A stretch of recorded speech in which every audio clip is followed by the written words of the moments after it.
Mummy. तो मैं school में बहुत पिटा हूँ बचपन से अभी तक। होमवर्क नहीं किया, पोएम याद नहीं की, वो बच्चे मस्ती कर रहे हैं। Twinkle twinkle twinkle. हाँ, 3 बार ट्विंकल कैसे बोला तू? Twinkle little star. एक टाइम तक तो स्कूल जाने का मेरा मकसद ही यही था। आज मुझे फिर से स्कूल में मार खानी है। शाबाश।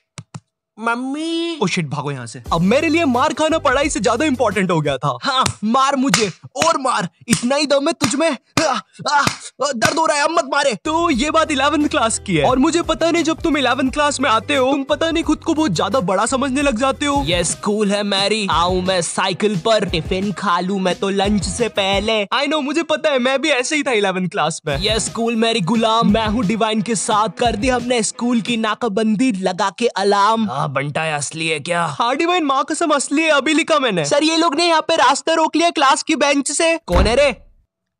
लग रही है।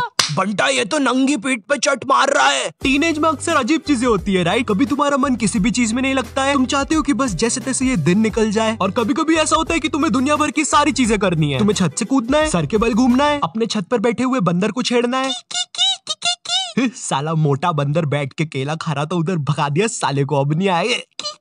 भाई सही बोल रहा हूँ, बंदरों को मत छेड़ना वरना वो पकड़ लेते हैं, फिर ग्रुप बना के मारते हैं। एनीवेज, तो ये कहानी जब हम 11th क्लास में नए नए प्रमोट हुए थे। हाँ, इसीलिए वीडियो के स्टार्टिंग में टीनेज और 11th क्लास की इतनी सारी बातें बताई ताकि तुम लोग मेरी वीडियो से रिलेट कर सको, क्योंकि मुझे बहुत अच्छा लगता है जब तुम में से कोई ऐसा लिखता है। ओ भाई, कितनी रिलेटेबल वीडियो बना दी है तो।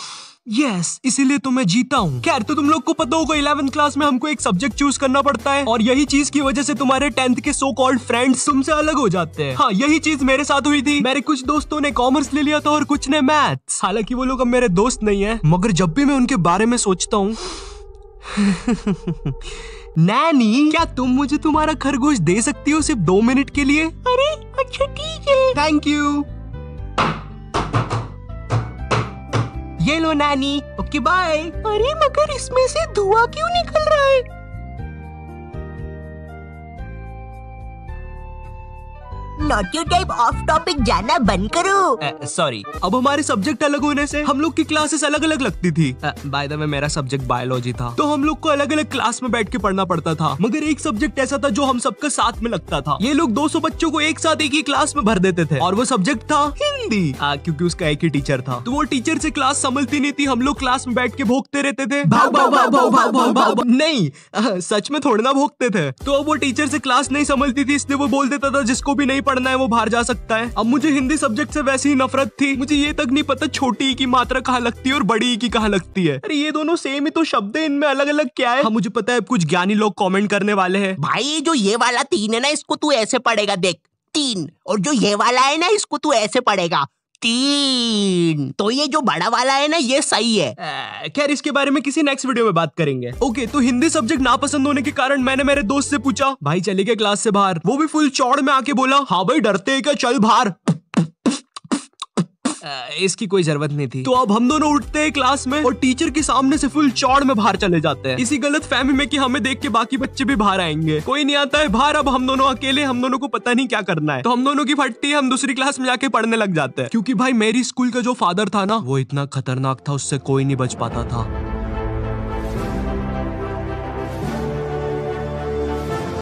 चल चल वहाँ चल, वहाँ चल। हाँ हाँ, मुझसे बच के कोई नहीं जा सकता। हाँ, अब बच के कहाँ जाओगे?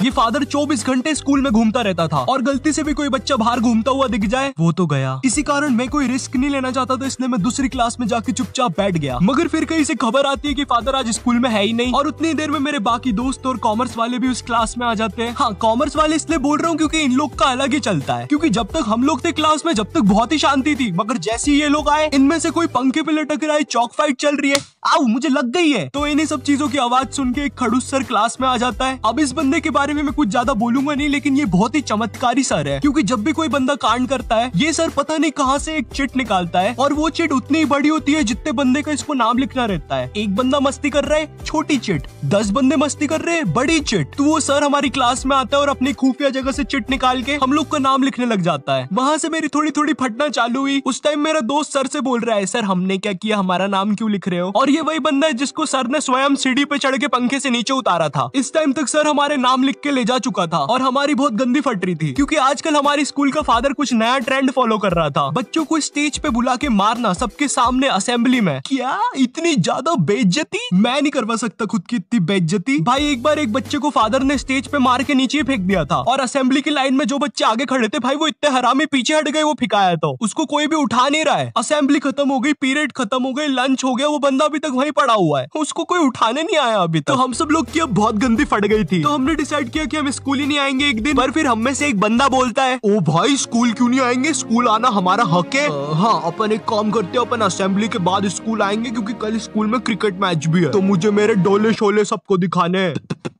तो सब लोग को उसकी बात में दम लगा, क्योंकि उन लोग को भी अपने डोले शोले दिखाने थे, तो मुझे भी उनकी हाँ में हाँ मिलाना पड़ा। तो फिर हम लोग का डिसाइड होता है कि हम असेंबली के बाद स्कूल में एंट्री लेंगे, जो कि कसम से महा घटिया आइडिया था। हम लोग ने सोच लिया था अगर असेंबली में हम लोग के नाम लिया अगर फादर ने, तो हम अकेले में पिटने के लिए रेडी रहेंगे। मगर जैसे ही हम स्कूल पहुंचते हैं, शांति, जैसे कुछ भी ना हुआ हो, ना हमारा स्टेज पे नाम आया ना कुछ। हम लोग फुल खुश, हम लोग जाते हैं फुल चौड़ में अपनी अपनी क्लास में पहला पीरियड अटेंड करना है। मगर जैसे ही मैं क्लास में जाके बैठता हूँ, थोड़ी देर के बाद बाई आती है क्लास में एक चिट्ठी लेके जिसपे मेरा नाम था। वो चिट्ठी पढ़ के मैम ने बोला, आयु जाओ बाहर, तुम्हें बुला रहे हैं। मैं इधर फुल इग्नोर मार रहा हूँ, मुझे लगा क्रिकेट मैच है आज, दोस्तों ने बुलाया होगा, पिच वगैरह खोदनी होगी। मैं फुल चौड़ में क्लास से बाहर निकलता हूँ, मगर फिर मुझे मेरे लेफ्ट साइड पे फादर खड़ा हुआ दिखता है।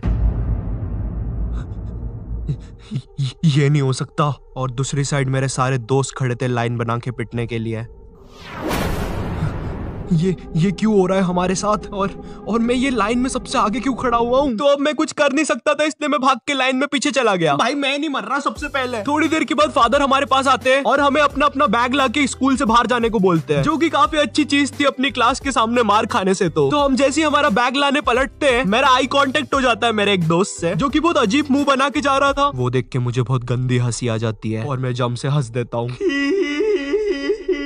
और वो मुझे देख के हंसने लग जाता है, और हमारी हंसी फादर सुन लेते हैं।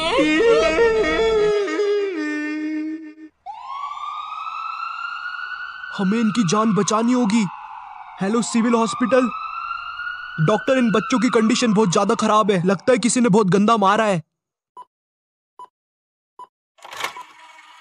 बच्चे क्या तुम हमें बता सकते हो तुम्हारे साथ क्या हुआ था? वो हमें मारने की कोशिश कर रहा था। मेरा कलेजा। आज डेट क्या है? 7 सितंबर। क्या मैं 10 दिन से हॉस्पिटल में हूँ। मेरे मुंह से खून आ रहा है। आप जाइए यहाँ से, हमारा पेशेंट सीरियस है। अरे कोई नर्स को भेजो।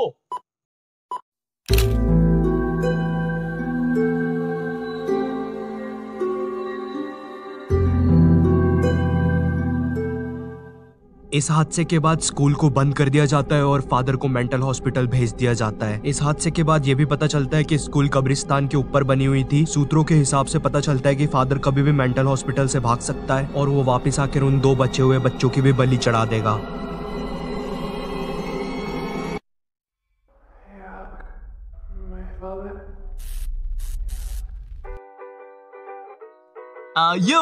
मुझे पता है वीडियो की एंडिंग थोड़ी ज्यादा क्रीपी हो गई है, बट कम ऑन यार, अगर मैं ऐसा बोलता कि फादर ने हमें सबके सामने मारा और घर भेज दिया तो तुम लोग को मजा नहीं आता ना। बट काश सच में मेरी स्कूल कब्रिस्तान के ऊपर बनी होती, मजा आ जाता। बट खैर, अगर तुम्हें ये वीडियो पसंद आई हो, तुम इससे कुछ रिलेट कर पाए हो, तो लाइक मारो। लाइक करना बहुत ज्यादा जरूरी है, ठीक है? एंड अगर चैनल पे नए हो तो सब्सक्राइब मारो। इस वीडियो का एक स्क्रीनशॉट लो, उसको अपने इंस्टाग्राम स्टोरीज में डालो, मुझे टैग करो और मौका पाओ मेरी अगली वीडियो में एक प्यारा सा शाउट आउट पाने का। And in this video shout out to Amitosh 28 and मैं मिलता हूँ तुमसे नेक्स्ट वीडियो में। तब तक के लिए बाय।